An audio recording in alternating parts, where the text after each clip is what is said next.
Assalamualaikum warahmatullahi wabarakatuh. Hai anak-anakku semua, apa kabarnya hari ini? Mudah-mudahan kita semua dalam sehat walafiat. Sebelum memulai kegiatan pada hari ini, Ibu akan memberikan pertanyaan. Apakah di rumah semuanya memiliki hewan ternak seperti ayam, kambing? Bagaimana hewan tersebut bisa bergerak? Nah, untuk itu, marilah kita mempelajari tentang organ gerak hewan dan manusia, subtema 1, organ gerak hewan. Pembelajaran 1. Salah satu ciri dari makhluk hidup adalah bergerak. Secara umum, gerak dapat diartikan berpindah tempat atau perubahan posisi sebagian atau seluruh bagian dari tubuh. Makhluk hidup akan bergerak apabila ada rangsangan yang mengenai sebagian atau seluruh bagian tubuhnya. Gerak pada manusia dan hewan menggunakan organ gerak yang tersusun dalam sistem gerak. Organ gerak berguna untuk berjalan, berlari, melompat, meloncat, memegang, menggali, memanjat, berenang, dan sebagainya.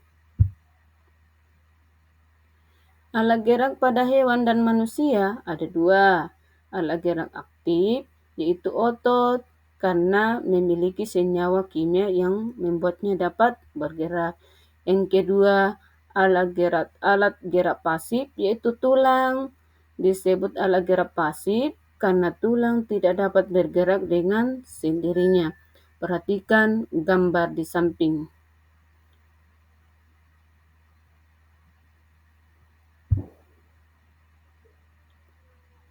Selanjutnya, kita masuk dalam pembahasan bahasa Indonesia tentang pengertian ide pokok.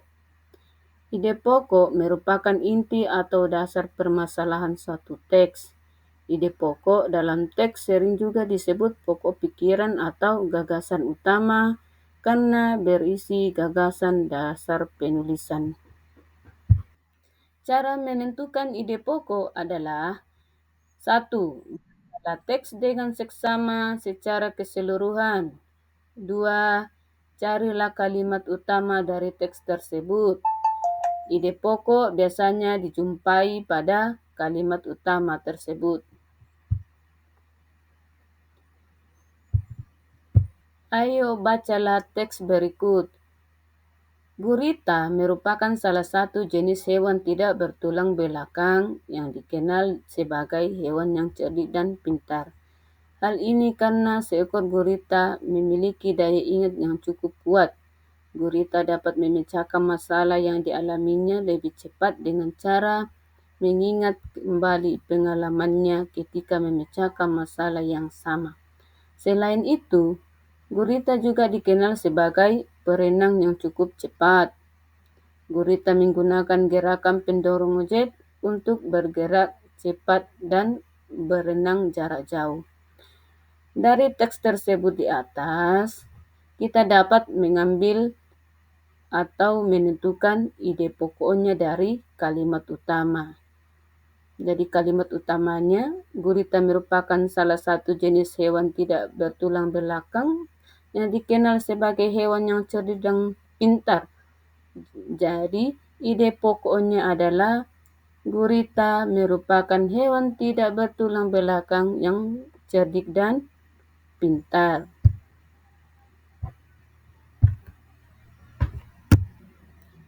Kegiatan kita selanjutnya adalah menentukan ide pokok dan kalimat pengembang. Misalnya, dari bacaan organ gerak manusia dan hewan paragraf 1, kita dapat mengambil ide pokoknya, yaitu salah satu ciri dari makhluk hidup adalah bergerak. Kalimat pengembangnya, secara umum gerak dapat diartikan berpindah tempat atau perubahan posisi sebagian atau seluruh bagian dari tubuh makhluk hidup.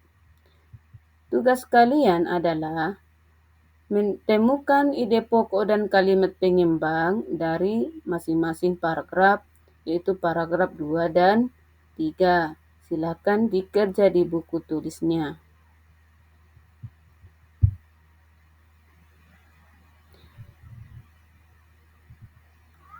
Kegiatan selanjutnya adalah ayo menulis.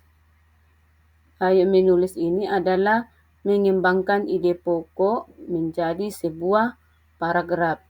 Kegiatan ayo menulis ini kita jadikan sebagai pekerjaan di rumah.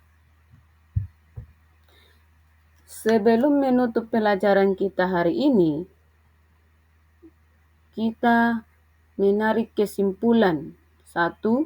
Organ gerak pada hewan berguna untuk berjalan, berlari, melompat, meloncat, memegang, menggali, memanjat, berenang, dan sebagainya. 2.